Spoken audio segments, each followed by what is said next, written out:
नमस्कार दोस्तों, decode exam पर मैं शिवम आप सभी का बहुत बहुत स्वागत करता हूं। यूपीपीसीएस प्रारंभिक परीक्षा के लिए जो संभवतः अभी दिग्भ्रमित है कि पता नहीं अक्टूबर में होगी कि नहीं होगी, आयोग ने भी इस संबंध में कोई स्पष्टीकरण तमाम अफवाहों के बावजूद भी नहीं जारी किया है ना। अफवाह है या सत्यवाह है पता नहीं, है ना। तो इन सब के दृष्टिगत अभी उपापोह की स्थिति है, लेकिन हमको अपनी पढ़ाई उसी स्थिति में कंटिन्यू रखनी चाहिए, चाहे पेपर 27 को हो या ना हो, दोनों ही स्थिति में हम लाभप्रद रहेंगे यदि हम अपनी पढ़ाई कंटिन्यू रखते हैं। तो मैं समझता हूं कि आप लोगों के मन में थोड़ी सी दिक्कत तो होती है, पढ़ाई प्रभावित होती ही है ना। तो इस प्रकार की चीजें थोड़ी क्लियर हों तो ज्यादा अच्छा छात्र हित में है। आरओ और पीसीएस प्रारंभिक परीक्षा के लिए डिकोड एग्जाम की तरफ से आप सभी छात्रों के लिए एक विशेष उपहार के तौर पर ये फ्री क्रैश कोर्स चलाया गया था, जिसमें 150 उन टॉपिक्स के माध्यम से आपको परीक्षा की तैयारी करानी थी जिनसे पेपर में प्रायः प्रश्न पूछे ही जाते हैं। तो इस सेगमेंट में लगभग सभी विषयों के महत्वपूर्ण टॉपिक समाप्त हो चुके हैं। उनके बाद उन विषयों की प्रश्नोत्तर श्रृंखला चल रही है। इसी क्रम में मेरे द्वारा आपको प्राचीन भारत का इतिहास, मध्यकालीन भारत का इतिहास, भारत का भूगोल और विश्व का भूगोल भी कंप्लीट करा दिया गया है। अब जो हम आगे पढ़ना शुरू कर रहे हैं, अब हम देखना शुरू करेंगे ईयर वाइज सीसेट के प्रश्न। सीसेट में भी आपको जो कम्युनिकेशन स्किल और वाले सारे चैप्टर्स हैं वो आपको हृदय सर द्वारा कराए जा रहे हैं। मैथ रीजनिंग के जो क्वेश्चंस हैं वो आपको मैं यहां कराऊंगा ईयर वाइज, ठीक है।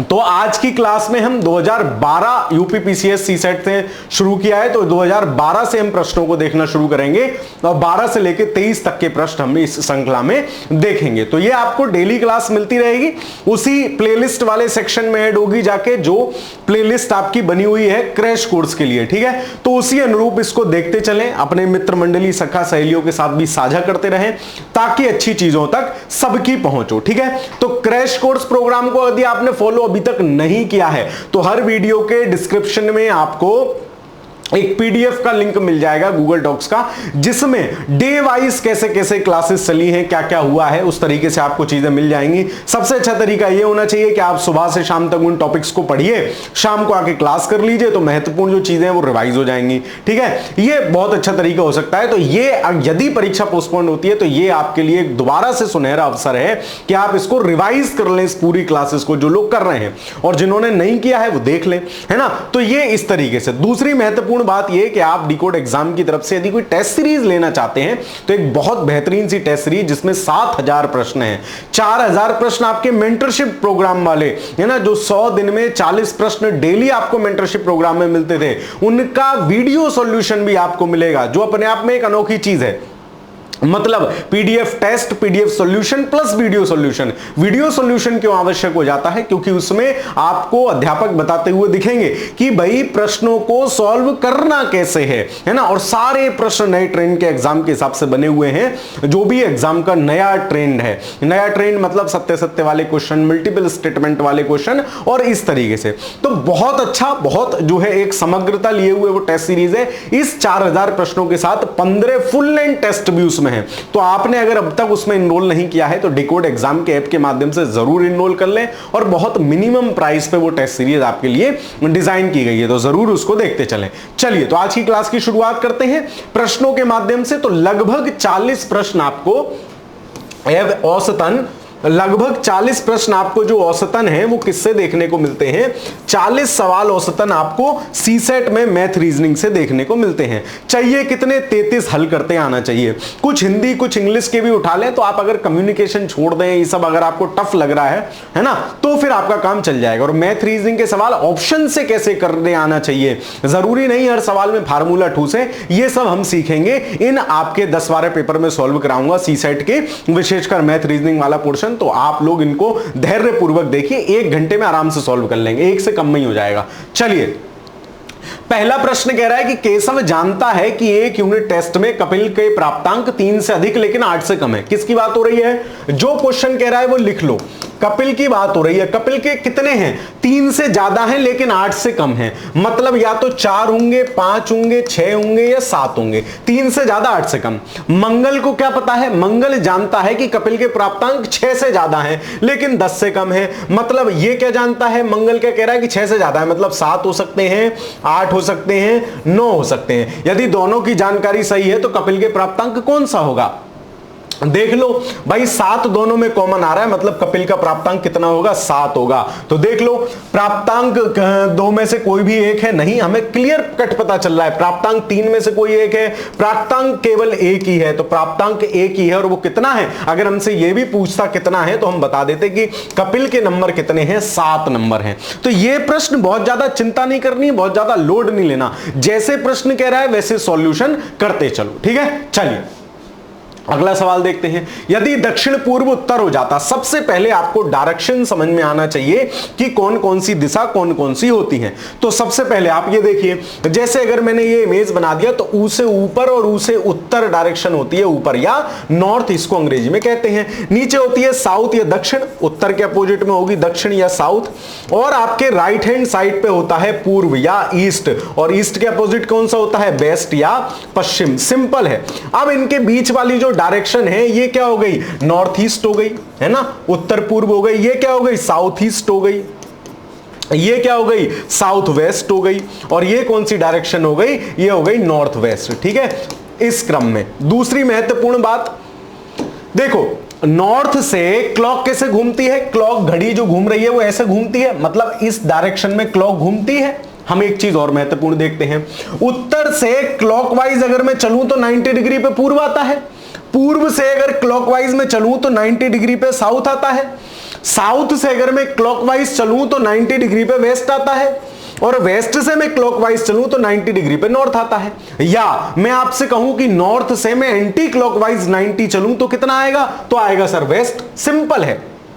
अब ये क्या कह रहा है, यदि दक्षिण पूर्व को क्या कर रहा है, ये उत्तर हो जाता, मतलब दक्षिण पूर्व कौन सा है ये, तो ये वाली डायरेक्शन इसने हमें बता दी उत्तर है। जब ये वाली डायरेक्शन उत्तर है तो चारों डायरेक्शन अपने आप बना लेंगे, है ना। और आगे कह रहा है तथा उत्तर पूर्व पश्चिम हो जाता, मतलब उत्तर पूर्व कहां है, तो उत्तर पूर्व ये है ना, ये है पश्चिम।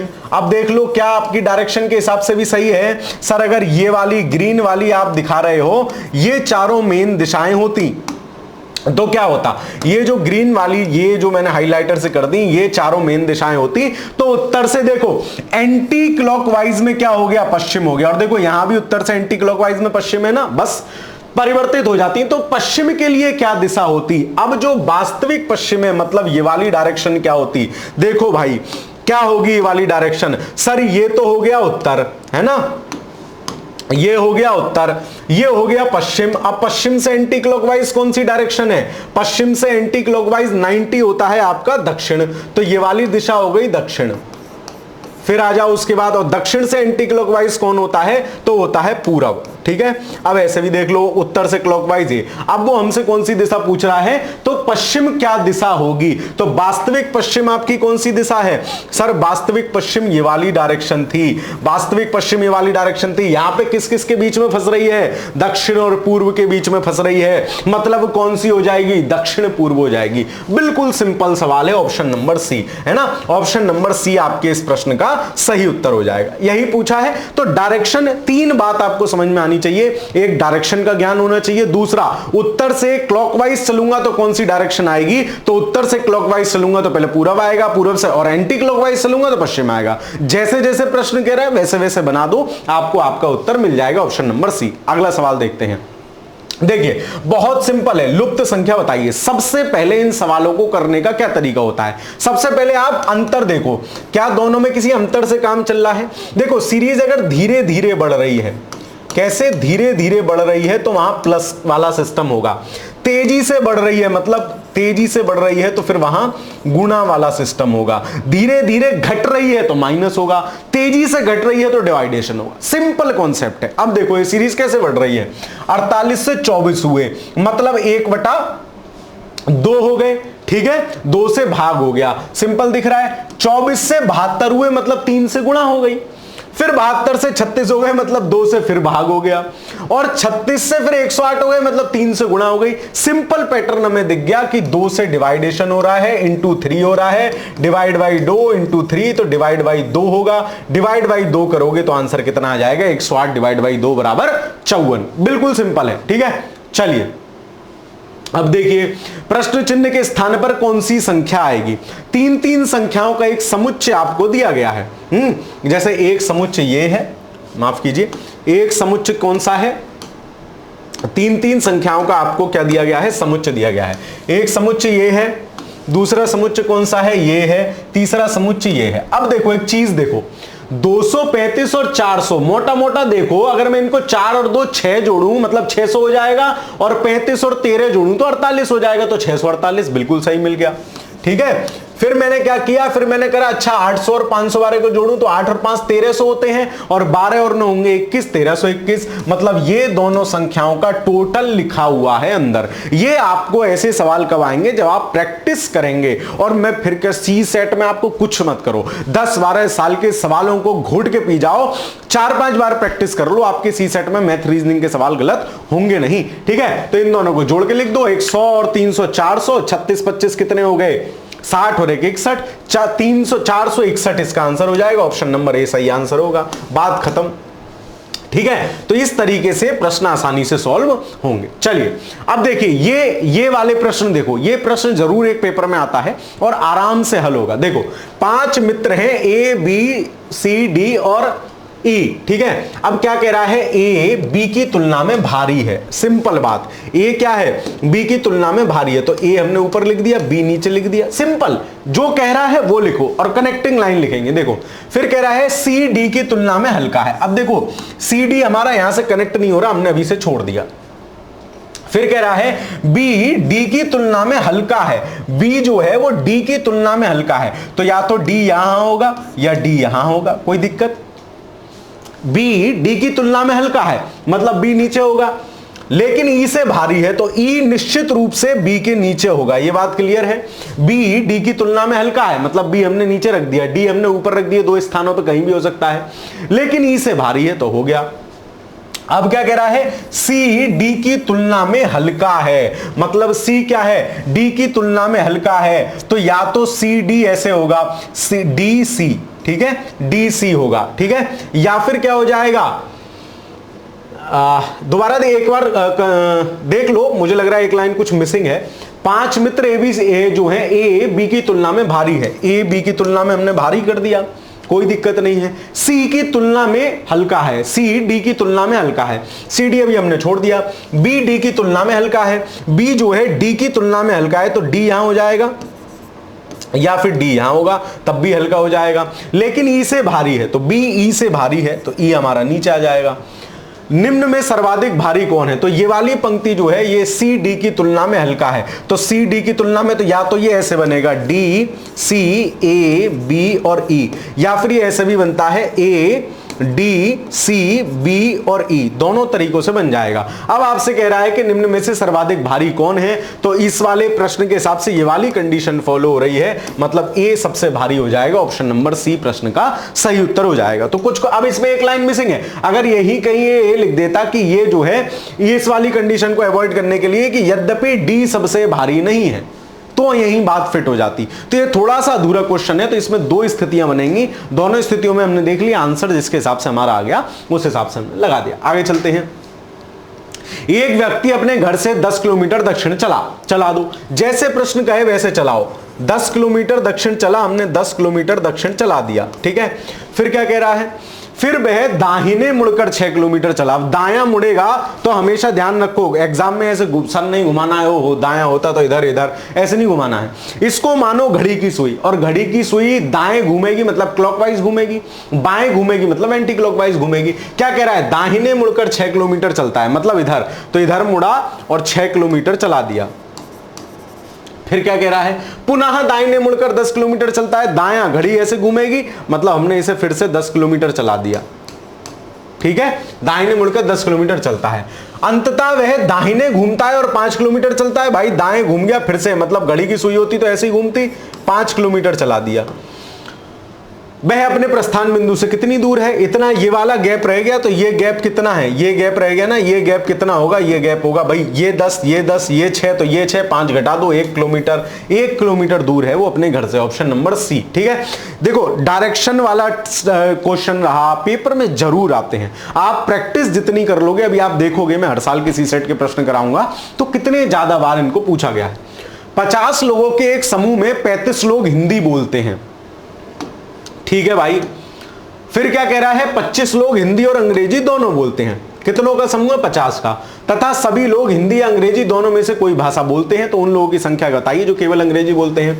देखो 2 गोले हमने बना लिए, एक हिंदी वाले एक अंग्रेजी वाले, टोटल संख्या कितनी है, 50 है, याद रखना टोटल बराबर कितना है, 50। अब क्या कह रहा है, 35 लोग हिंदी बोलते हैं, 25 लोग हिंदी और अंग्रेजी दोनों बोलते हैं, मतलब 25 यहां आ गया, मान लो ये हिंदी का गोला है, ये इंग्लिश का गोला है, तो 35 लोग हिंदी बोल रहे हैं, उनमें से 25 हिंदी और अंग्रेजी दोनों बोल रहे हैं, तो 25 तो हिंदी वाले गोले में ये काउंट हो गए, 10 ऐसे हैं जो केवल हिंदी बोल रहे हैं। ठीक है, फिर क्या कह रहा है, टोटल संख्या कितनी है, 50, तो 25 ये हो गए, 10 ये हो गए, 35, मतलब 15 लोग ऐसे हैं जो सिर्फ इंग्लिश बोलते हैं, तो उन लोगों की संख्या बताइए जो केवल अंग्रेजी बोलते हैं, तो क्या हो जाएगा, 15 आपका आंसर हो जाएगा, ऑप्शन नंबर सी।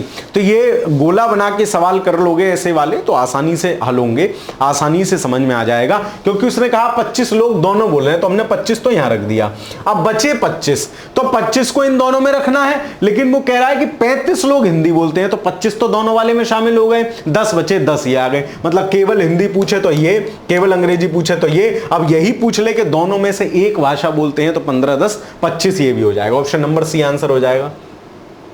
एक क्रिकेट श्रृंखला में भारत ने ऑस्ट्रेलिया को 2 बार हराया, क्या पूछना चाह रहा है, नए तरीके का सवाल है, पूरा पढ़िए। वेस्ट इंडीज ने भारत को 2 बार हराया, ऑस्ट्रेलिया ने वेस्ट इंडीज को 2 बार हराया, जबकि भारत ने वेस्ट इंडीज न्यूजीलैंड को 2 बार हराया, कौन सा ज्यादा संख्या में मैच हारा, बस हारने वाले काउंट कर लो। एक क्रिकेट श्रृंखला में भारत ने ऑस्ट्रेलिया को 2 बार हराया, तो ऑस्ट्रेलिया कितनी बार हार गया, 2 बार हार गया, है ना, ऐसे करके लिखते चले आओ, क्योंकि आपसे यही पूछा है कि कौन सबसे ज्यादा बार हारा, यही पूछा है ना, कौन सा देश ज्यादा संख्या में मैच हारा, तो ऑस्ट्रेलिया 2 मैच हार गया। फिर कह रहे हैं वेस्ट इंडीज ने भारत को 2 बार हराया, मतलब भारत 2 बार मैच हार गया। ठीक है, चलो ऑस्ट्रेलिया ने वेस्ट इंडीज को 2 बार हराया, तो वेस्ट इंडीज भी 2 बार हार गया, वेस्ट इंडीज भी 2 बार हार गया। हमें जीतने का मतलब हारने वाले काउंट करने हैं। फिर जबकि भारत ने वेस्ट इंडीज व न्यूजीलैंड को 2 बार हराया, तो भारत ने वेस्ट इंडीज को 2 बार हराया प्लस न्यूजीलैंड को 2 बार हराया। ठीक है, मतलब क्या हुआ, कौन सा देश सबसे ज्यादा बार मैच हारा, बिल्कुल क्लियर है सर, वेस्ट इंडीज इस वाली समीकरण के हिसाब से 4 बार मैच हार गया है, बाकी सब 2-2 मैच हारे हैं, मतलब ऑप्शन नंबर सी इस प्रश्न का सही उत्तर हो जाएगा। ठीक है, सवाल का पैटर्न समझो और करते आना चाहिए। चलिए, दी गई श्रृंखला में प्रश्न चिन्ह के स्थान पर क्या आएगा, देखो बी के बाद आया के के बाद टी, है ना, देखो फिर ई, बी सी डी, मतलब 2 का गैप, ई एफ जी 2 का गैप, एच, फिर एच आई जे के 2 का गैप है यहां भी, है ना, फिर के एल एम एन 2 का गैप है, एन ओ पी क्यू 2 का गैप है, क्यू आर एस 2, सब 2-2 का गैप चल रहा है, टी यू वी तो 2 का गैप, डब्ल्यू एक्स वाई 2 का गैप, जेड, फिर जेड के बाद 2 का गैप देखो ए बी मतलब सी होगा, सी के बाद 2 का गैप, सी डी ई मतलब एफ होगा, एफ जी एच मतलब आई होगा, सी एफ आई इस प्रश्न का आंसर होगा, ऑप्शन नंबर ए। बिल्कुल सिंपल। ठीक है, ऐसी सीरीज आपको बिल्कुल सिंपल मिलेंगी। बाकी इनका तरीका ज्यादा सही ये होता है कि आप इनके नंबर याद रखो सबके अंकों के। ठीक है, नंबर याद रखोगे, या फिर दूसरा तरीका ये है, मैं आपको बता देता हूं हाथों हाथ ही, है ना, ताकि आपको जो है चीजें आसान हो जाएं। जैसे पेपर में आप या तो देखो, दोनों तीनों तरीके बता रहा हूं, A B C D E F G H I J K L M और N O P Q R S T U V W X Y Z, है ना, ऐसे करके लिख लो। तो ये क्या है, अपोजिट हमने एक साथ लिख लिए, इनके नंबर डाल दो, ए का नंबर 1, बी का 2, सी का 3, डी का 4, ई का 5, ई एफ का 6। अब देखो इनके नंबर याद कैसे रखने हैं, एफ को अगर तुम ऐसे घुमा के देखो तो ये 6 जैसा नहीं है, ये 6 हो गया, जी 7 तो जी में यहां से 7 निकलता है, एच को मिला दो, एच 8 हो जाता है, आई 9 जैसा है, ये जे ई एक फॉर्मूला होता है ई जे ओ टी वाई, जोटी 5 10 15 15, 20 और 25 है ना। तो इस तरीके से बाकी सबके याद करने का भी, तो इन पर नंबरिंग लिख लोगे तब भी सरल जाएगा। ये तो वैसे ही सरल है, तो नंबरिंग लिस्ट को लिख के इसको कॉम्प्लिकेटेड नहीं बनाना है, सरल को फिर सरल तरीके से कर लो। ऐसी सबके याद करने का ट्रिक है। जे का 10 हो जाएगा, के वाले डंडे अलग करो, 11 हो गया। एल, एक खड़ा डंडा एक लेटा डंडा मतलब 2, 12 हो गया। एम को तिरछा करो तो 3 जैसा साउंड हो रहा है मतलब 13 हो गया। फिर एन में 4 पॉइंट गिनो, 1 2 3 4, 14 नंबर हो गया। यू, तो यू इजोटी से हो गया 15 का, ठीक है, 13 14 15 है ना। चलो फिर जेके एल एम एन ओ है, ये माफ कीजिए ओ है। ओ कितना हो गया 15 का। O P, P for P मतलब 16, देखो ये पी भी ऐसे 6 से बनना है तो ये 16। क्यू मतलब क्यून, क्यून कितनी है 17 साल की है। और आर फॉर राजा, राजा कितने का 18 साल का। एस, एस माने एस फॉर 19 हो जाएगा। टी फिर यहां से आ गया आपका इजोटी से 20, फिर इसी तरीके से ये आगे भी हो जाते हैं। तो ऐसे भी सबके नंबरिंग याद रखना भी कोई बहुत कठिन बात नहीं है। चलिए आगे चलते हैं। एक घड़ी मंगलवार को दोपहर 1 बजे 1 मिनट धीमी है, कोई बात नहीं, हो जान दो धीमी, अपन सही कर लेंगे। बृहस्पतिवार को दोपहर 1 बजे 2 मिनट तेज हो गई, तो मंगल से बुध, बुध से बृहस्पति, मतलब 48 घंटे में घड़ी 3 मिनट चली, एक्स्ट्रा चली, 3 मिनट एक्स्ट्रा चली ना, बस ठीक है। घड़ी ने सही समय कब बताया होगा, देखो 1 मिनट पीछे थी वो, 48 घंटे में 2 मिनट आगे हो गई, मतलब टोटल 3 मिनट उसने चला 48 घंटे में। सही समय कब बताया होगा, जब वो 1 मिनट चल चुकी होगी तब एग्जैक्ट समय हो गया होगा। देख लो भाई साहब, 3 मिनट फास्ट हुई 48 घंटे में, 1 मिनट फास्ट होगी 48/3 में, 3 से काटो, 3 एकम 3, 3 छंग 18, मतलब 16 घंटे बाद। अब मंगलवार दोपहर 1 बजे में 16 घंटे जोड़ दो, तो मंगलवार दोपहर 1 बजे में 12 घंटे जोड़े तो बुधवार रात को 1 बज गया। बुधवार रात को 1 बजे में 4 घंटे और जोड़ लो, बुधवार सुबह 5 बजे। देखो बुधवार सुबह 5 बजे है क्या कहीं, ऑप्शन नंबर बी, बुधवार प्रातः 5 बजे जो है, मतलब 16 घंटे बाद इस घड़ी ने बिल्कुल एग्जैक्ट समय बताया होगा। जो 1 मिनट पीछे थी वो सही हो गई होगी, ऑप्शन नंबर बी। अब देखो ये फिर वैसे ही सवाल आ गया, ए बी से बड़ा सी से छोटा, ये मीना सीना दे दी इसमें। देखो शीला मीना से बड़ी है, नाम लिख लो, शीला जो है मीना से बड़ी है, लिख लिया। कामिनी नालिनी जितनी बड़ी है, मतलब ये दोनों बराबर हैं, लेकिन अभी हमारे कनेक्टिंग में नहीं आ रही हैं। नीतू सिंधु से छोटी है, ये भी हमारे कनेक्टिंग में नहीं आ रही हैं। जो नलिनी के बराबर है, नलिनी के बराबर है, जबकि मीना कामिनी से बड़ी है। मीना जो है कामिनी से बड़ी है, मतलब कामिनी कहां आएगी, यहां आएगी। जब कामिनी मिल गई तो अब औरों को पकड़ो। कामिनी नलिनी जितनी बड़ी है, मतलब कामिनी के बराबर ही कौन है, यहां नलिनी भी है, ठीक है, नलिनी भी है, मतलब ये स्टेटमेंट हो गया। नीतू सिंधु से छोटी है, जो नलिनी के बराबर है। नलिनी के बराबर कौन है, नीतू सिंधु से छोटी है, जो नलिनी के बराबर है। तो जो किसके बारे में बात कर रहा है, इसके बारे में। नीतू सिंधु से तो छोटी है, जो किसके बराबर है, जो नलिनी के बराबर है। तो नलिनी के बराबर ही कौन हो गया, सिंधु हो गया। लेकिन नीतू क्या हो गई, इससे छोटी हो गई, मतलब नीतू यहां आ गई, ठीक है, नीतू यहां आ गई, ठीक है। अब दोबारा देख लो, जब फिर देखो, शीला मीना से बड़ी है, शीला मीना से बड़ी हो गई। कामिनी नलिनी जितनी बड़ी है, कामिनी नलिनी जितनी बड़ी हो गई। नीतू सिंधु से छोटी है, तो नीतू सिंधु से छोटी हो गई, जो नलिनी के बराबर है। कौन, सिंधु, जो मतलब पड़ोस वाला, सबसे इसके बगल वाला। जबकि मीना कामनी से बड़ी है, तो मीना जो है हमने कामनी से बड़ी कर दी। सबसे बड़ी कौन है, सबसे बड़ी हो जाएगी शीला, ऑप्शन नंबर डी, ठीक है। जैसे जैसे प्रश्न कहे वैसे वैसे आंसर, वैसे वैसे आप इक्वेशन सेट करते जाओ, आपको आंसर मिलता जाएगा। आगे चलते हैं। हेमा तथा साधना संगीत तथा नृत्य में कुशल है। जो जिसमें कह रहा है उसको लिख लो, नाम डालो हेमा। हेमा की बात किस किस में है, हेमा तथा साधना, तो हेमा हो गई, दूसरी साधना हो गई। पेपर में भी आपको ऐसे ही सॉल्व करना चाहिए, बहुत समय होता है। एसएससी वगैरह का पेपर नहीं है कि आप वहां जबरदस्ती स्पीड दिखाएं। भाई जो लोग उस परीक्षा की तैयारी कर रहे हैं उनकी स्पीड होगी, वेल एंड गुड, आप आराम से दीजिए। लेकिन पीसीएस वाले जो सिर्फ पीसीएस देते हैं, इनका मैथ वैथ रीजनिंग कमजोर होता है, आराम से सवाल करो, तरीके समझो सिर्फ, ठीक है। चलो, तो हेमा तथा साधना संगीत और नृत्य में कुशल है, तो मतलब ये संगीत और नृत्य दोनों, संगीत नृत्य, ठीक है। माधुरी तथा साधना योग और संगीत में। माधुरी, अब एक और आ गई माधुरी, ये किस में है, योग और संगीत में। तो ये माधुरी भी संगीत में है और नृत्य की जगह ये किस में है, ये योग में है। और ये दीदी भी योग में है, कौन, साधना, क्योंकि दोनों की बात हो रही माधुरी और साधना। माधुरी तथा रीता, अब एक और आ गई रीता, किसमें कुशल है? अभिनय तथा चित्रकारी में। तो ये संगीत हो गया, माधुरी तथा चित्रकारी, और ये भी हो गई किसमें? अभिनय और चित्रकारी, और ये अभिनय भी हो जाएगा क्योंकि इसके पास एक और रह गया अभिनय। मतलब सबसे ज्यादा विद्याओं में कुशल कौन है? माधुरी है जो सबसे ज्यादा विद्याओं में कुशल है प्रश्न के हिसाब से। इनमें से किसे कला समन्वयक बनाया जा सकता है? तो जो ज्यादा चीजें जानता होगा उसको ही तो कला समन्वयक बनाओगे। सिंपल है, किसको बना सकते हैं? माधुरी को इनमें से कला समन्वयक बना सकते हैं क्योंकि वो इनमें से सबसे ज्यादा चीजें जान रही है। वो संगीत जान रही है, नृत्य योग जान रही है, चित्रकारी जान रही है और आपके अभिनय जान रही है। तो माधुरी इस प्रश्न का सही आंसर होगा, ऑप्शन नंबर सी। ठीक, आगे चलो। एक लड़की सितंबर 1970 को पैदा हुई। कब? सितंबर 1970। जिसके दिन क्या था? इतवार था, रविवार था।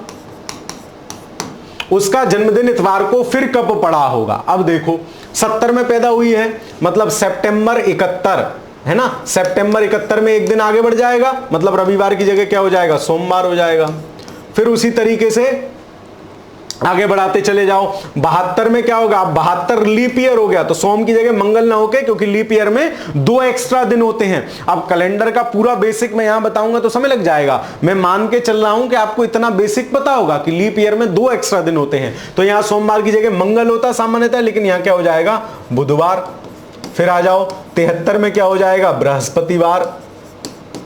ठीक है। फिर 74 में क्या हो जाएगा? शुक्रवार। 75 में क्या हो जाएगा? क्योंकि ये लीप ईयर है, ठीक है, ये ध्यान रखना। 75 में क्या हो जाएगा? शुक्र के बाद शनिवार। 76 में क्या हो जाएगा? 76 में हो जाएगा शनिवार के बाद ये आना चाहिए, शनिवार के बाद दिन बढ़ जाएगा, है ना। तो रविवार 71, 70 में रविवार 71, 72। तो इस तरीके से उसका जन्मदिन इतवार को फिर कब पड़ेगा? तो ये लीप ईयर में फिर काउंट हो जाएगा, फिर यहां सोमवार आ जाएगा। ठीक है। फिर आगे चलती रहेगी कहानी। तो इस तरीके से ऑड दिन हम निकालते रहेंगे और ऑड दिन के बाद हमें जो है आंसर मिल जाएगा। तो संभवतः 82 में आना चाहिए। सी दिया है, देख लेते हैं। 77 में क्या होगा? मंगल हो जाएगा, है ना। 78 में क्या होगा? 78 में आपका बुध हो जाएगा। 79 में क्या होगा? बृहस्पति हो जाएगा। 80 में क्या होगा? शुक्र शनि हो जाएगा। 81 82 में आना चाहिए, ऑप्शन नंबर सी। अच्छा, सी ऊपर दे रखा है, उन्होंने उसके हिसाब से कर दिया। तो 81 में आएगा, मतलब 80 में शनिवार, फिर 81 में जो है, क्योंकि 80 भी लीप ईयर होगा तो बृहस्पति से 2 दिन बढ़ जाएंगे। तो इस तरीके से आप आराम से भी इस प्रश्न को निकाल सकते हैं। जबकि इनका तरीका भी होता है कि या तो कैलेंडर 7 साल बाद रिपीट होता है, 11 साल बाद रिपीट होता है। तो ये ट्रिक भी होती है। अब वो ट्रिक वहां काम करेंगी जहां आपको कम सवाल, आपने प्रैक्टिस बहुत ज्यादा कर ली हो सवालों की, तब ट्रिक याद रहती है। लेकिन बहुत ज्यादा आप 2-3 ही सवाल कर रहे हो, आप सोचो कि ट्रिक लगा लूं, तो हर सवाल का नेचर अलग होगा। अगर बेसिक कॉन्सेप्ट आपको नहीं आ रहा है तो सवाल आपका सॉल्व हो नहीं पाएगा। आगे चलते हैं। यह दिया है प्रत्येक स्टीम के विक्रय पर लगभग शुद्ध राजस्व क्या है? देखो क्या है, नीचे दिए गए पाई चार्ट में कंपनी का 31 मार्च को समाप्त होने वाले वर्ष के सकल राजस्व और सकल विक्रय वॉल्यूम अलग अलग दिखा रहे हैं। सकल राजस्व इतना है, सकल वॉल्यूम इतना है। दोनों चार्टों में आंकड़ों के आधार पर अग्रेतर 2 उत्तर दिए हैं। सकल राजस्व M80 मतलब मारुति 800, स्टीम, जेन, ये इतनी बिकी हैं गाड़ियां। देख लो जरा, टोटल 100 ही है क्या? 17, 3, 20, 20, 20, 40, 41, हाँ ठीक है 100 है। और सकल वॉल्यूम ये है। अब ये क्या कह रहे हैं? प्रत्येक स्टीम के विक्रय पर शुद्ध राजस्व क्या है? तो सकल राजस्व इतना है, ठीक है, और प्रत्येक स्टीम के विक्रय पे आपको पूछ रहा है। तो स्टीम कितनी है? 20% बिकी है ना, 20% बिकी है स्टीम। अब इसमें ये कैलकुलेशन का सवाल है। जैसे स्टीम के विक्रय का शुद्ध राजस्व आपसे पूछ रहा है, तो शुद्ध राजस्व कैसे होगा? ये जो है इतनी इकाइयां बिकी हैं, इतनी इकाइयां, मतलब 20% निकाल लो इसका, इकाई का। अब मैं ये क्वेश्चन करूंगा, बहुत टाइम चला जाएगा आपका, है ना। मैं आपको बता देता हूं, समझा देता हूं कि होना कैसे है। ये इकाइयां दी हुई हैं, 20% से इसको डिवाइड कर लोगे तो प्रति इकाई के हिसाब का मामला आ जाएगा, और प्रति इकाई को राजस्व में से कैलकुलेट कर लोगे तो ये जो आपसे पूछा है विक्रय पर शुद्ध राजस्व क्या है प्रत्येक स्टीम का, वो आपको मिल जाएगा। आमतौर पे ऐसे सवाल विशेषकर यूजीसी नेट के परीक्षा में जो प्रथम प्रश्न पत्र होता है उसमें पूछे जाते हैं। टफ प्रकृति के सवाल हैं, क्योंकि इसमें आपको कैलकुलेशन, परसेंटेज, ये सब आना चाहिए। 2 सवाल इसके हैं, 15 और 16, ठीक है, दोनों इसी तरीके से होंगे। मैं आपको कराने जाऊंगा, टाइम बहुत लग जाएगा। मेरा मानना यह है कि 1 घंटे में आपको ये चीजें करा दूं, ठीक है। ऐसे सवाल या तो मैं एक साथ आपको बहुत सारे करा दूंगा, ताकि आपको कैलकुलेशन वाली चीजें समझ में आ जाए, ठीक है। चलिए अगला सवाल देखते हैं। एक परीक्षा में 40% विद्यार्थी हिंदी में फेल हो गए, ठीक है, 50% अंग्रेजी में फेल हो गए, 21% विद्यार्थी दोनों विषय में फेल हो गए। तो ज्ञात कीजिए कि हिंदी में कितने % विद्यार्थी पास हुए। तो सिंपल है, हिंदी में 40% विद्यार्थी फेल हैं, तो पास कितने होंगे। अगर सीधा सीधा डेटा दिया है तो कंफ्यूज होने की जरूरत ही नहीं है। हिंदी में अगर 40% फेल हुए हैं, मतलब 60% पास होंगे। बिल्कुल सिंपल सवाल है, ठीक है। उन्होंने कंफ्यूज करने को आपको डेटा दिया है। याद रखो, सीधा डेटा दिया है तो सीधा आंसर दे देंगे। डेटा इधर उधर करके देता कि हिंदी का देकर अंग्रेजी का पूछता या दोनों में से किसी का पूछता, तब थोड़ी तकलीफ वाली बात होती है, ठीक है। Option number D. समीकरण 1/x में 1/x में x का मान कितना है, सॉल्व कर लो। 1y(x - 3 माइनस, अब यद्यपि ये सवाल भी मुझे करना नहीं चाहिए, लेकिन मैं आपको बता देता हूं, ठीक है। बराबर कितना है, 1/6। कैसे सॉल्व होगा, सॉल्व कर लो। देखो एलसीएम ले लो, एलसीएम कितना आएगा, x - 3 x + 5। अब इसकी गुणा इससे हो जाएगी x + 5 माइनस ये हो जाएगा x + 3 हो जाएगा, मतलब x से x कट जाएगा, ये 5 और 3 8 हो जाएगा, बराबर 1/6, 8 6 48। इन दोनों की गुणा कर लो, मतलब x - 3 x + 5 बराबर 48। इसको गुणा कर लो तो ये हो जाएगा x² - 3x, है ना। फिर इस 3 से गुणा करोगे, x² + 5x होगा पहले यहां, है ना, -3x -3 पंजे 15 हो जाएंगे, ठीक है। अब इन दोनों घट जाओगे तो x² + 2x -15 हो जाएगा, बराबर 48। मतलब हम कोई ऐसी 2 संख्या ढूंढे जिनका अंतर तो कितना हो, 2 हो, और गुणनफल कितना हो, 15, 3 पंजे 15। तो ये समीकरण बन जाएगी, मैं इधर ही नीचे ही सॉल्व कर देता हूं, यहां कर देता हूं। समीकरण क्या बन जाएगी, समीकरण बन जाएगी x² प्लस ये हो जाएगा 5 - 3 लिख लूं मैं 2 को, x - 15 बराबर कितना, 48। अब इसी को सॉल्व कर लेंगे, x² + 5x - 3x - 15 बराबर 48, है ना। 5 और 3 8 6 48 हुए थे, ठीक है। अब देखो इसमें से क्या हो जाएगा, ये 5x है ना, इसमें से x कॉमन आ जाएगा तो x + 5, इसमें से माइनस के 3 कॉमन आ जाएंगे तो ये भी x + 5 बराबर 48। 2 चीजें हो गई, x - 3 बराबर 48 और x + 5 बराबर 48, है ना। अब ऐसे ही कैलकुलेशन उसमें करना भी पड़ता, तो मैं सोचा ये आपको बताता हूं। x - 3 तो ये कितना हो जाएगा, तो इस हिसाब से इसका आंसर आ जाएगा आपके, है ना। चलिए 7 और 9 आंसर आएगा इसका, ऑप्शन नंबर ए, 7 और -9, ठीक है। चलिए आगे चलते हैं। एक संख्या में 2 अंक हैं, यदि अंकों के स्थान आपस में बदल दिए जाएं और नई संख्या को मूल संख्या में जोड़ दिया जाए।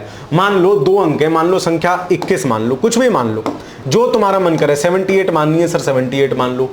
यदि अंकों के स्थान को आपस में बदल दिया जाए, मतलब अंकों का स्थान अब कितना हो गया, 87 हो गया।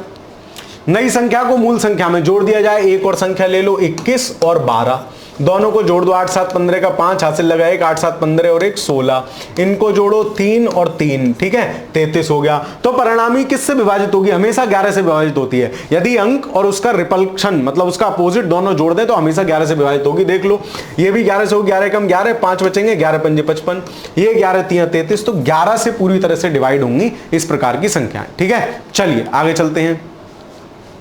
ए, बी और सी ने मिलकर एक चारागाह 888 रुपए में किराए पर लिया, ठीक है।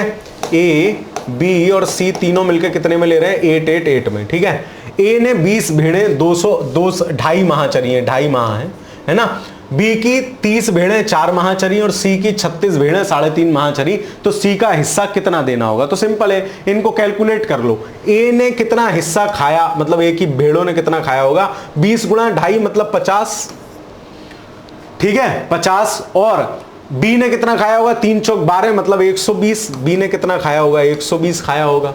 और सी ने कितना खाया होगा, 36 × 3.5, तो 36 × 3 3.5 का मतलब हो गया 3 दूनी 6 और 1 7/2, तो ये हो गया 18। 18 3 काउंट कर लो कितने हो गए, 18 सत्ते से है ना, 7 अट्ठे 56, 6 हासिल 5, 7 एकम 7 5 12, 126 सी ने खाया है। ठीक है, इस तरीके से खाना खाया गया है। अब इनका एवरेज निकाल लो, इनका टोटल कितना होगा, 170 और 126 जोड़ लो, कितना हो गया, 170 126 हो गए 6 और 7 और 2 9, 196, 196 से 888 को डिवाइड कर लो, कितना जाएगा, 200 से करते तो कितना जाता, इस हिसाब से कर लो, है ना। चलो तो फिर उस जो है 196 से आप डिवाइड करोगे 888 को, देख ही लो 196, 200 होते तो ये होता 900 और आता 2.5, तो ये 2.5 लगभग आएगा डिवाइड करने में, है ना। 2.5 क्यों आएगा, 200 होते 2 चौक 4.5, 4.5 आएगा इसका आंसर। ठीक है, 4.5। अब इसी हिसाब से सी को कितना हिस्सा देना चाहिए, इसमें मल्टीप्लाई कर लो उनका वो निकाल के। ठीक है, चलिए 4.5 मतलब 4.5 से मल्टीप्लाई कर लो। ठीक है, 4.5 से किसकी मल्टीप्लाई करोगे, सी के हिस्से की, तो देख लो कितना आएगा, 126 गुणा 4.5 करोगे। ठीक है, तो इसका आंसर 300 आना चाहिए, 378। ठीक है, चलो आगे चलते हैं। एक व्यक्ति 10,000 रुपए 10% वार्षिक चक्रवृद्धि ब्याज की दर पर 4 वर्ष के लिए कर्जा लेता है। सिंपल है ना, 10,000 गुणा 110/100 गुणा 110/100 गुणा 110/100 गुणा 110/100। ठीक है, इस तरीके से कर लो, 2 जीरो से 2 जीरो ये गए, 2 जीरो से 2 जीरो यहां से गए, है ना, इनकी आपस में गुणा कर लो, पता चल जाएगा कितना लेगा, है ना। 100 2 1 2 3 4 1 2 3 4 4 से ये काटोगे, मतलब इसकी 11 का 11 गुणा 11 गुणा 11 गुणा 11 करोगे तो आंसर कितना आ जाएगा, 4641 आ जाएगा। ठीक है, कैलकुलेशन में बहुत ज्यादा हम नहीं फंस रहे हैं क्योंकि टाइम बहुत चला जाएगा आपका। ठीक है, यदि किसी घन की एक भुजा 100% बढ़ा दी जाए, घन क्या होता है, सिंपल ये क्या है, घन है। मान लो इसकी भुजा 1 थी, 100% बढ़ा दी, कितनी हो गई, 2 हो गई। तो पहले घन का आयतन कितना होता है, भुजा गुणा भुजा गुणा भुजा, मतलब 1 का क्यूब। तो पहले अगर 1 भुजा थी तो इसका आयतन कितना होगा, 1 का क्यूब बराबर 1 होगा। 100% भुजा बढ़ा दी मतलब 2 कर दी, आयतन कितना हो जाएगा, 2, है ना। और ये कितना हो जाएगा, 8, 2 की घात 3 बराबर 8। उसका आयतन बढ़ जाएगा कितना, 800% बढ़ जाएगा, क्योंकि 8 गुना हो गया। सिंपल है। ठीक है, चलो आयतन 800% बढ़ेगा भाई, 200% थोड़ी बढ़ेगा। ठीक है, एक विद्यार्थी को परीक्षा में उत्तीर्ण होने के लिए कम से कम 50% अंक चाहिए। कितने चाहिए, 50% अंक चाहिए। विद्यार्थी ने 50 अंक प्राप्त किए हैं, जो पास होने के लिए न्यूनतम अंकों से 50 कम है, मतलब 50 तो उसने प्राप्त किए हैं, प्लस 50 और होते तब पास होता, यानी 50% बराबर कितना हो गया, 50% बराबर हो गया 100। तो 100% आपसे पूर्णांक पूछा है, 100% बराबर 100 गुणा 100/50, 50 से इसको काट लिया 2, मतलब 200 नंबर जो हो गए वो परीक्षा का पूर्णांक है। ऑप्शन नंबर ए प्रश्न का सही उत्तर होगा। आगे चलते हैं। यदि किसी आयत का परिमाप 76 है, परिमाप क्या होता है, परिमाप होता है 2 और x + y। परिमाप मतलब जैसे ये 4 भुजाएं हैं आयत की, तो चारों तरफ का नाप, तो 2 बार लंबाई जुड़ी 2 बार चौड़ाई जुड़ी, तो हम जो है क्या कर देंगे, उसको 2 गुणा x + y कर देंगे। कितना है, 76 है।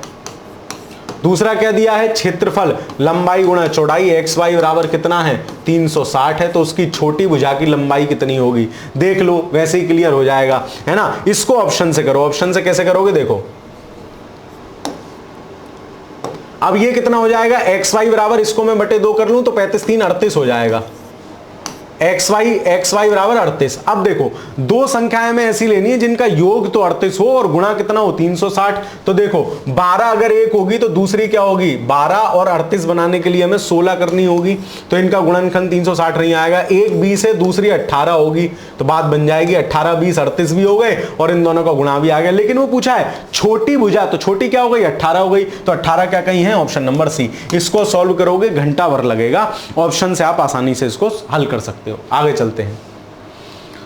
ये फॉर्मूला है, पहले आते थे एक आध सवाल, ठीक है, अब इनमें का सवाल नहीं आएगा, है ना। ये फॉर्मूला है कि a माइनस बी माइनस सी क्या होता है, वो क्या होते हैं, तो इसका आंसर ए है, इसमें बहुत ज्यादा नहीं फंसना है। आगे चलते हैं।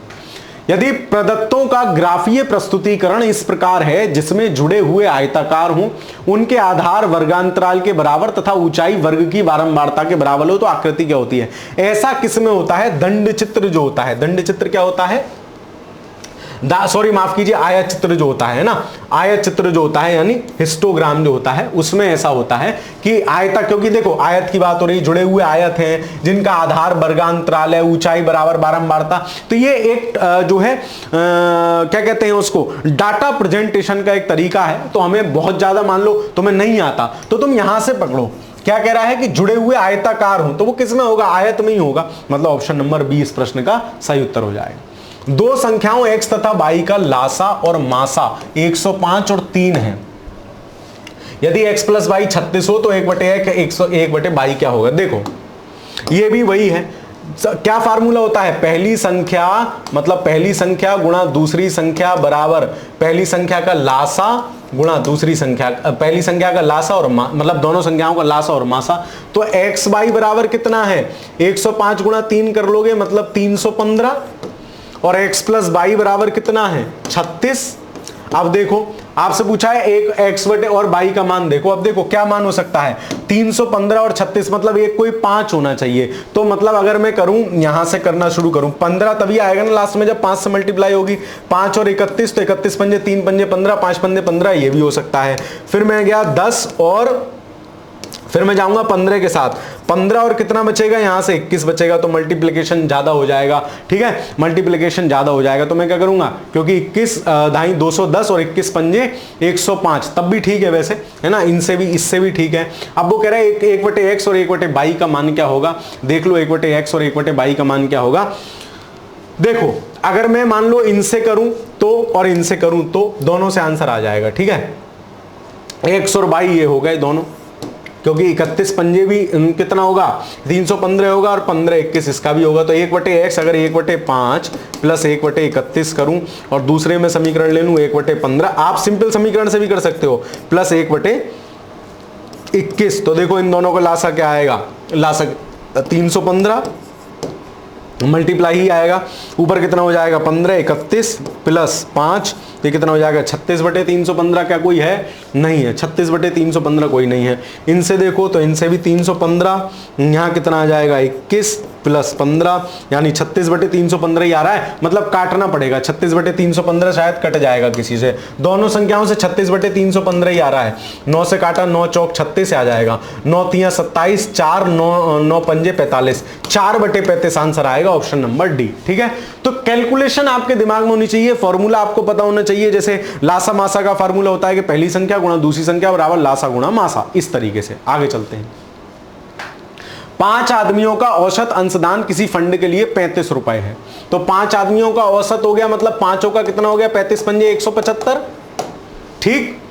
छठा आदमी उनके साथ जुड़ता है और 6 आदमियों के परिणामी औसत से 35 रुपए अधिक देता है। अब 6 आदमी, मान लो उसने 6 आदमियों का औसत कितना हो जाएगा, मान लो उसने 100 रुपया दिया, 175 प्लस x/6 हो जाएगा, ठीक है, जो परिणामी औसत होगा वो इतना हो जाएगा, ठीक है। फिर क्या कह रहा है, परिणामी औसत से 35 अधिक है, सभी 6 आदमियों का कुल अंशदान कितना है, सिंपल है, ठीक है। तो ये अब 175 प्लस x/6 बराबर औसत जो आना चाहिए वो कितना है, औसत से 35 अधिक है, यानी जो औसत होगा, औसत कितना था 35 है, मतलब 35 प्लस 35 इस तरीके से 70, और फिर इस तरीके से मल्टीप्लाई करके जो उसका अंशदान आ जाएगा वो आएगा 252 रुपया उसने अंशदान किया, क्योंकि सबका 35 था और उसने क्या करा, सबके से 35 ज्यादा दे दिया, इस तरीके से, ठीक है। तो आंसर आ जाएगा ऑप्शन नंबर डी।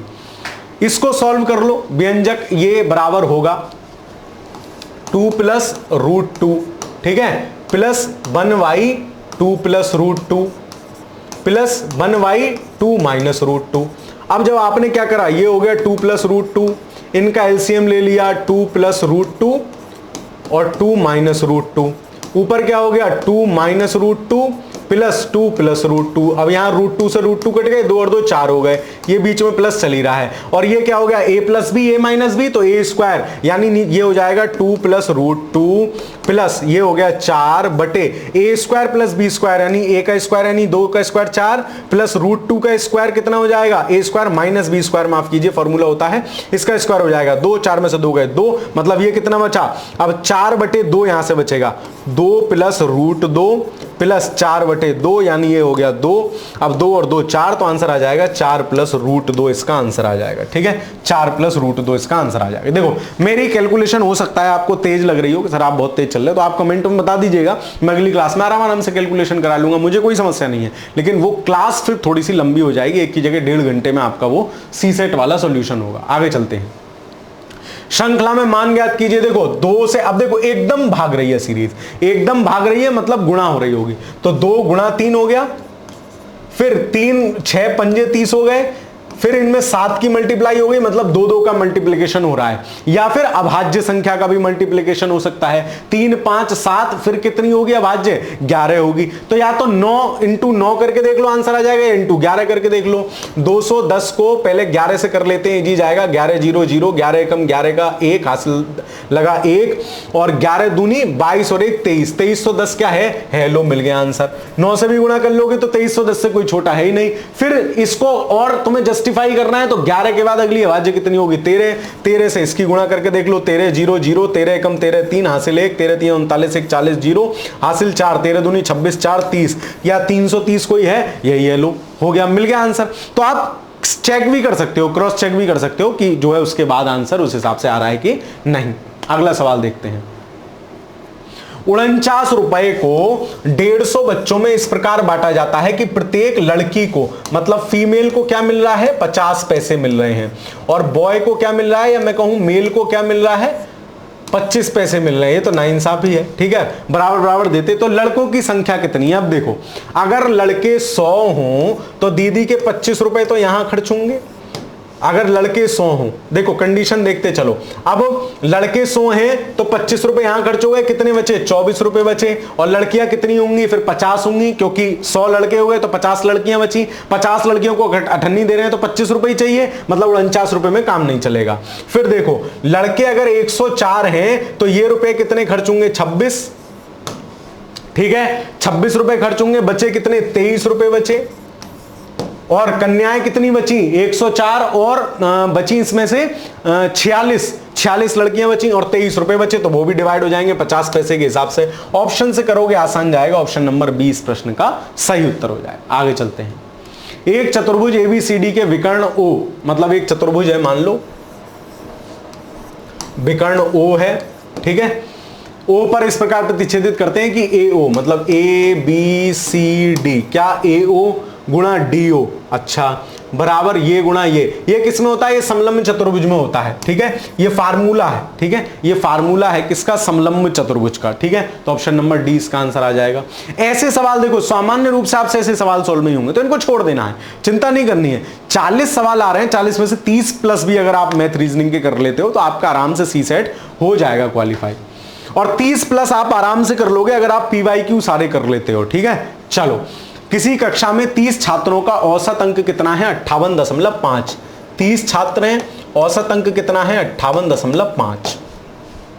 बाद में है ज्ञात हुआ कि 75 को 57 लिख दिया था, 75 को क्या लिख दिया था, 57 लिख दिया था, मतलब कितने कम जोड़ दिए, कम ही तो जोड़ दिए, 75 को 57 लिख दिया मतलब कम जोड़ दिए, तो 75 में से 57 माइनस कर लो, 15 में से 7 गए 8, 6 में से 5 गए 1, 18 कम लिख दिया।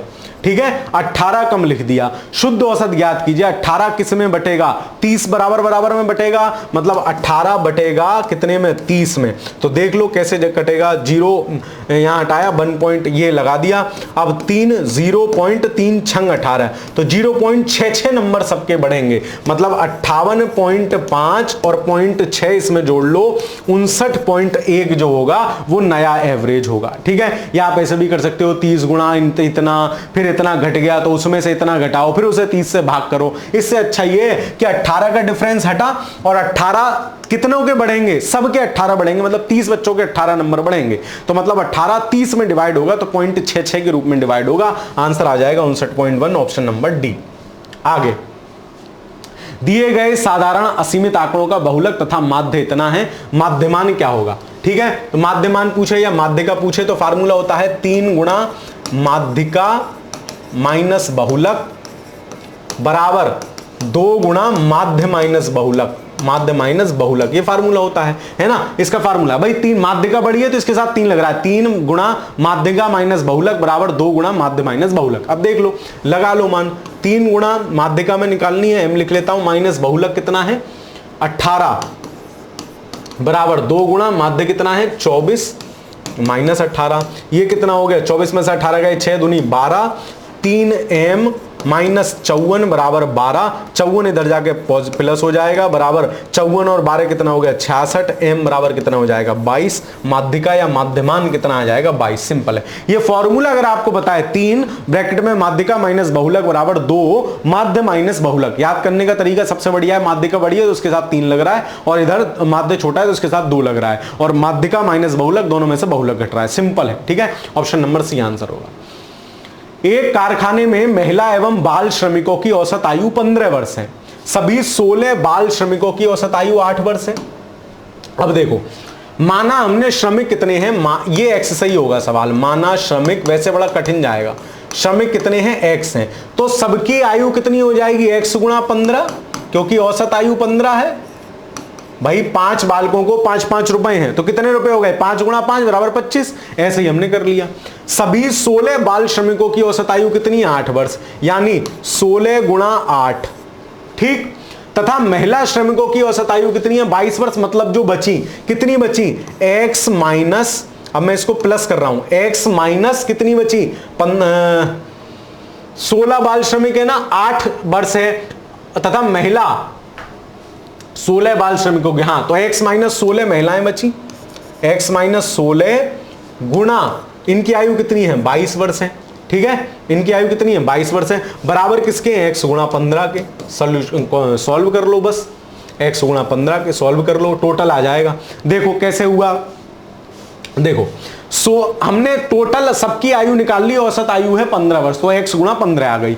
अब 16 बालक जो है उनकी आयु तो है 16 गुणा 8, अब 8 तो जोड़ लिए, बचे हुए तो रह गए ना, तो x में से 16 घटाओगे वो बचे हुए रह गए ना भाई, 16 की आयु तो जोड़ ली गुणा, अब ये तो हो गई हमारी संख्या, इतने बच्चे गुणा उनकी आयु है 22 बराबर कितने होगी x गुणा 15 के, कर लो 16 अट्ठे 128, हाँ 16 दूनी 32, 128 आ गए, ठीक है। 160 में से 32 हमने घटा लिए, 128 प्लस, अब ये कितना हो गया 22x माइनस 16 गुणा 22 बराबर x गुणा या 15x, ठीक है। तो समीकरण बनेगी तो x का मान कितना आ जाएगा, ये सॉल्व करोगे आप 32 आ जाएगा, मतलब टोटल लोग कितने हैं, टोटल लोग कितने हैं, टोटल लोग हैं 32। अब इनमें से वो कह रहा है इन 32 में से 16 तो बाल श्रमिक हैं, तो बड़े कितने बचे 16 हमने घटा दिए, तो बड़े कितने बचे, बड़े बचे भी 16 भाई, 32 में से 16 गए 16 गए। अब इसमें से कह रहा है 16 महिला श्रमिक हैं, अब इन महिला श्रमिकों में से भी 10 महिलाएं क्या हैं विवाहित हैं, मतलब अविवाहित महिलाएं कितनी बची, तो 16 माइनस 10 बराबर 6, आंसर हो जाएगा ऑप्शन नंबर डी, ठीक है। थोड़ा कठिन सवाल है लेकिन आप सॉल्व करोगे तो आपको आसानी से समझ में आ जाएगा, हो जाएगा। आगे चलते हैं।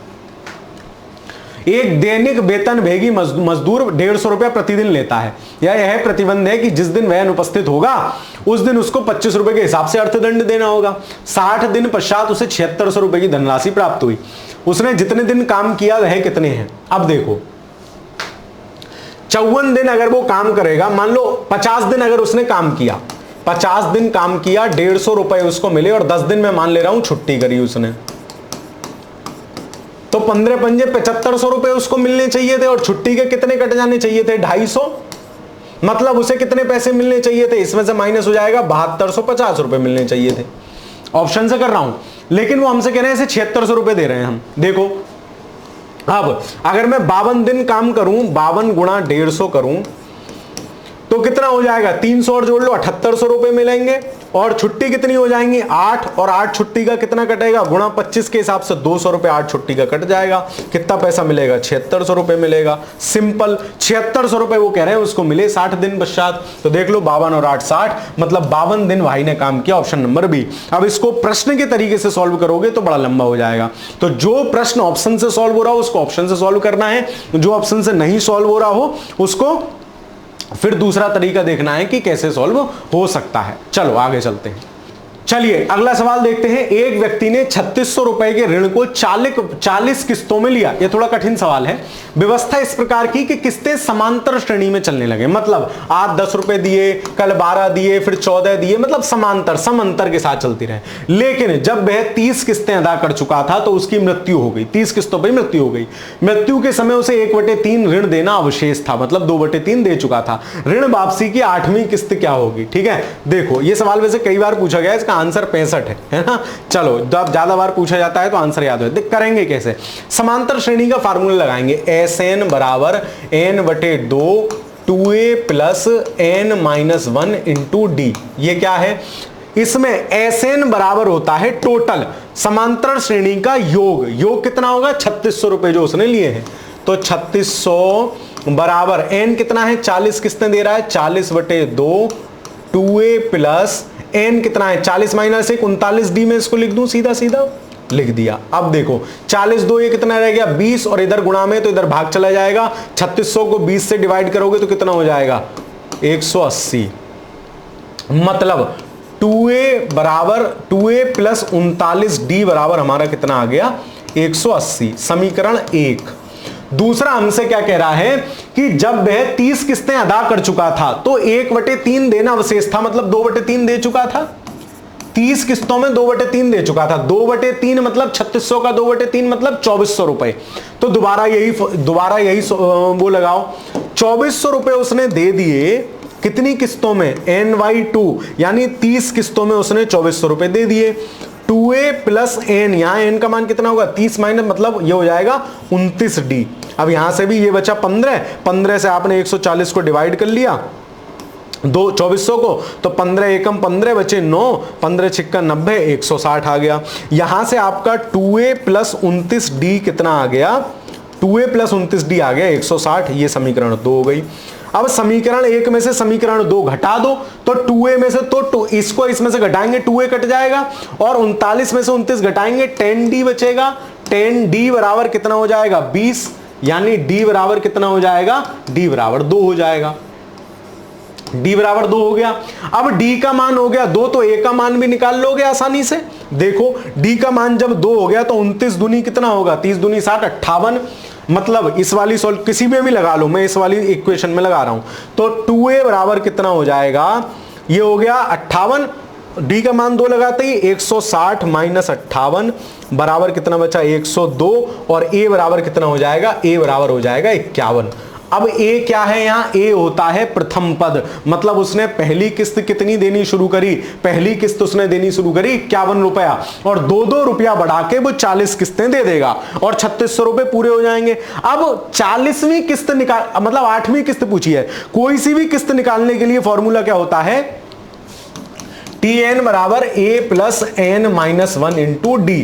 ये क्या होता है? ये होता है कोई सी भी किस्त। अब यहां में कौन सी निकालनी है? 8वीं किस्त, तो N का मान 8 लगा के किस्त का मान निकाल लो। देखो हमने लगाया N का मान 8, N का मान हमने लगाया 8। देखो A कितना है? A आ गया 51 प्लस N का मान लगाया 8, 8 में से 1 गया 7, 7 गुणा 2, D का मान 2 है 14। 51 प्लस 14 कितना हो गया? 65। मैंने आपको पहले बताया था इस प्रश्न का उत्तर 65 होगा, कई बार पूछा है तो याद सा हो गया। ठीक है, चलो आगे चलते हैं। 2-3 सवाल रह गए हैं, है ना। 40, 41, 42, 43, 44, 45 और 46 सवाल भी हैं, 10 सवाल लगभग।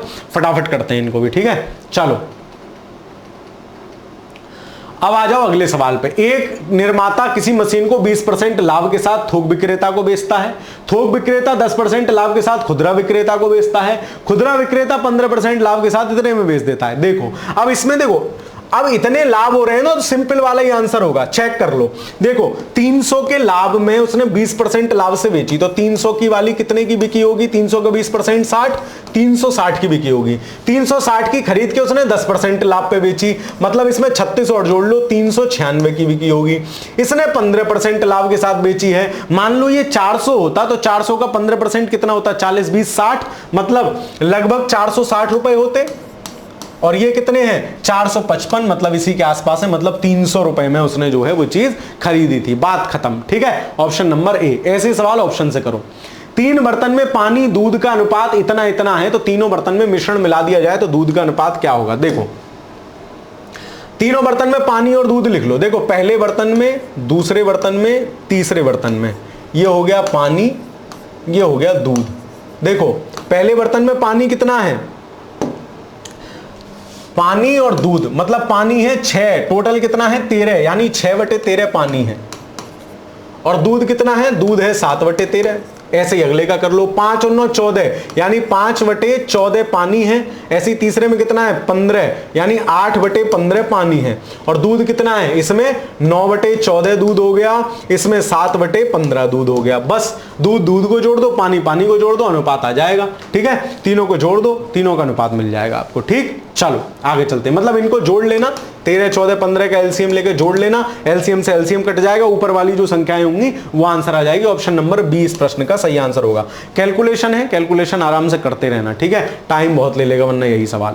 एक उद्योग के द्वारा विभिन्न मद में किए गए कुल खर्च को, तो आप जानते हो किसी भी चीज के खर्च को पाई चार्ट से बढ़िया दिखा देते हैं कि 2% हमने इसमें खर्च कर दिया, 20% इसमें खर्च कर दिया, 40 इसमें खर्च कर दिया। पाई चार्ट द्वारा आसानी से उनको दिखाया जा सकता है। ऑप्शन नंबर सी इस प्रश्न का सही उत्तर होगा। एक पिता की आयु अपने पुत्र की आयु से कितनी है, 3 गुनी है। पिता की आयु कितनी है, 3 गुना पुत्र की आयु है, ये हमसे कह रहे हैं। ठीक, कोई दिक्कत, कोई समस्या नहीं। 5 वर्ष बाद पिता की आयु, मतलब पिता प्लस 5 हो गए होंगे। पिता की आयु कितनी हो गई, आयु का दुगना, पिता की आयु का दुगना मतलब 2। ठीक, पुत्र की आयु का 5 गुना होगा, तो 5 गुना पुत्र हो जाएगा।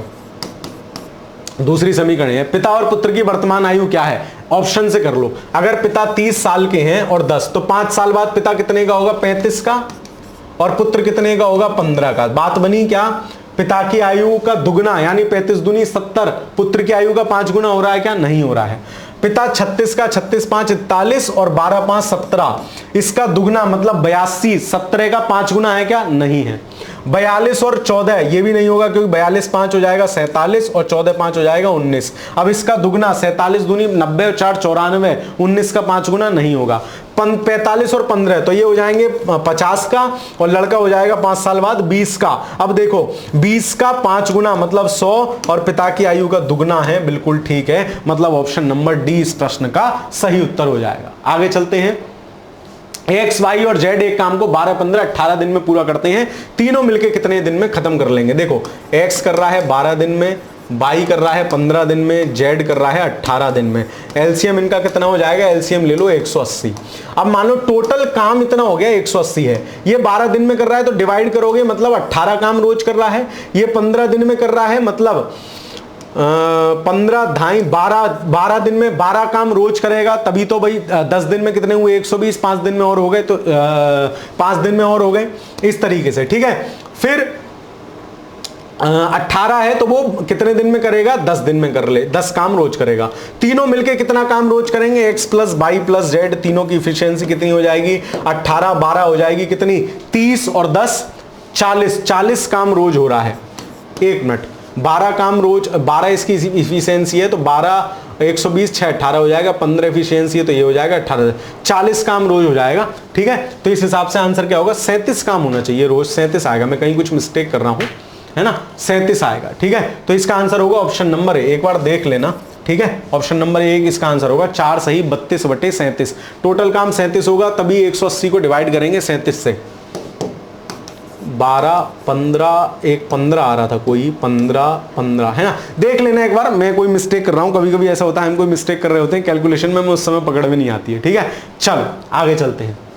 रिक्त संख्या देखो, 4 की गुणा हुई 1 से, 4 की गुणा हुई 2 से, फिर मतलब गुणा 1 गुणा 2 गुणा 3 गुणा 4 गुणा 5 गुणा 6, 480 गुणा 6, 600 6 48 8 हासिल लगे 4, 6 चौक 24 4 28, 2880 आंसर होगा ऑप्शन नंबर डी। ठीक है, आगे चलते हैं। पश्चिम एक्सप्रेस दिल्ली से मुंबई 2:30 बजे चल रही है, 2:30 बजे चल रही है दिल्ली से मुंबई 60 किलोमीटर प्रति घंटा की रफ्तार से। मतलब ये ट्रेन 2:30 बजे चल दी 60 किलोमीटर पर आवर की रफ्तार से। ठीक, दूसरी ट्रेन कितने बजे चल रही है, 2:30 पे चली है। दूसरी कितने बजे चल रही है, दूसरी ट्रेन 4:30 बजे चल रही है, मतलब ये 4:30 बजे चल रही है, लेकिन इसकी स्पीड कितनी है, 80 किलोमीटर पर आवर। आपसे पूछ रहा है दोनों दिल्ली से कितनी दूर मिलेंगी। देखो ये 60 एक घंटे में चलेगी, अगले घंटे में 120 चलेगी, फिर 180 चलेगी। अब ये दोनों तब मिलेंगी, ऐसे ध्यान रखना इन दोनों के एलसीएम पे मिलेंगी, क्योंकि घंटे घंटे के हिसाब से चल रहेगी ना भाई, ये चल रहेगी ये चल रहेगी, तो दोनों 8 6 48, देखो 500 किलोमीटर पर तो मिलने से रही, 360 पे भी नहीं, 240, ये मिलेंगी 480 पे। देख लो कैसे ऑप्शन से, देखो 480 चलने में इसको कितने घंटे लगेंगे, 6 8 48, 8 घंटे लगेंगे। इसको 480 चलने में कितने अच्छे मिलेंगे, 6 घंटे मिलेंगे। मतलब 4:30 में 6 घंटे जोड़ो 10:30, और 2:30 में 8 घंटे जोड़ो 10:30, दोनों 10:30 बजे मिल जाएंगी 480 किलोमीटर बाद। तो ऐसे सवाल आप ऑप्शन से ही कर सकते हो। ये क्या है, ये दिख रहा है पासा, लेकिन ये पासे का सवाल नहीं है, ये ऐसे हो रहा है TUV, मतलब U V के बाद W और X अगला आ गया, ठीक है। ऐसे ही M यहां से शुरू हो रहा है, M JKL M N O P, मतलब इसमें M N O, मतलब 2 छूट गए, P Q R S 2 छूट गए, यहां 1 छूटा था, यहां 3 A B C D E 3 छूट गए, मतलब यहां 4 छूटने चाहिए। ऐसी कोई जगह हो जिसके बाद 4 छूट के जो है J आए, तो देख लो A B C D E F G H I J, मतलब J कितना 4 छोड़ने हो, तो यहां मैं कितना लिखूं, देखो C अगर मैं यहां लिखता हूं तो C के बाद 1 2 3 4 मैंने छोड़े, नहीं आएगा J। फिर मैं अगर E लिखता हूं तो 1 2 3 छोड़ूंगा 4, हाँ E अगर मैं यहां लिखूं तो E के बाद F G H I, चौथा ही तो आ रहा है, हाँ I, फिर J आ गया, फिर J के बाद 4 और छोड़ो, J K L M N, मतलब O होगा, तो EO इसका आंसर होगा ऑप्शन नंबर C। ये दिख रहा है पासे का सवाल, लेकिन ये सिंपल रीजनिंग है, ऐसे सवाल परेशान करते हैं। आज का अंतिम सवाल देखते हैं। एक कार्यालय में 72% कार्मिक शीतल पेय पसंद करते हैं, टोटल 72% कोल्ड पसंद करते हैं, 44% चाय पसंद करते हैं, 44% क्या है, टी पसंद करते हैं। ज्यादा हो गया, दोनों को जोड़ो 7 4 11, 2 4 6, 7 4 11, 116% हो गए, मतलब 16% लोग ऐसे हैं जो दोनों चीजें पी रहे हैं, चाय भी पी रहे हैं, कॉफी, दोनों जगह मौका मार रहे हैं, ठीक। यदि इनमें से प्रत्येक शीतल पेय चाय पसंद करता है तो 40 दोनों पेय पसंद करते हैं, मतलब 16% बराबर 40, तो 100% कार्यालय कार्मिकों की संख्या 100% बराबर हो जाएगा आपके 100% बराबर हो जाएगा 40 गुणा 100/16, ठीक है। इस तरीके से आप इसको आंसर कर लोगे, ठीक है। आंसर आ जाएगा ऑप्शन नंबर ए 250। कैसे, 4 धाई 4 चौक 16, 4 से काटा ये 25, 25 गुणा 10 बराबर 250, ऑप्शन नंबर ए। तो इस प्रकार हमने 2012 के सीसेट के प्रश्नों को देख लिया। मुझे लगा ऐसा कि मेरी स्पीड ज़्यादा है, तो यदि आपको भी ऐसा लग रहा है कि मेरी स्पीड ज़्यादा है तो मुझे बता देना, मैं अगली क्लास थोड़ी स्लो कर लूँगा, है ना। मतलब आराम आराम से आपको इक्वेशन समझा दूंगा, कैलकुलेशन समझा दूंगा, और क्या है। लेकिन ये आप जो है आपको ये करना तो पड़ेगा, पेपर सीखने तो पड़ेंगे, सवाल कैसे होंगे, ठीक है। परीक्षा की डेट जो भी हो, आप लोग अपना अध्ययन करते रहिए, समय लगातार घटता जा रहा है, तो पढ़ाई अच्छे से करते रहिए, क्योंकि रिवीजन ही आपको अंतिम सफलता दिलाएगा। सीसेट का यही अंतिम समाधान है कि सीसेट आप लास्ट में, मतलब जितने लास्ट ईयर पेपर है उनको कर जाइए, सीसेट आपका नहीं फंसेगा, ठीक है। चलिए, तो क्लास आपको कैसी लगी कमेंट के माध्यम से जरूर बताइएगा। चैनल पर नए हो तो चैनल को सब्सक्राइब जरूर कर लीजिएगा। मिलता हूं आपसे फिर अगली वीडियो में, तब तक के लिए पढ़ते रहिए, खुश रहिए, धन्यवाद।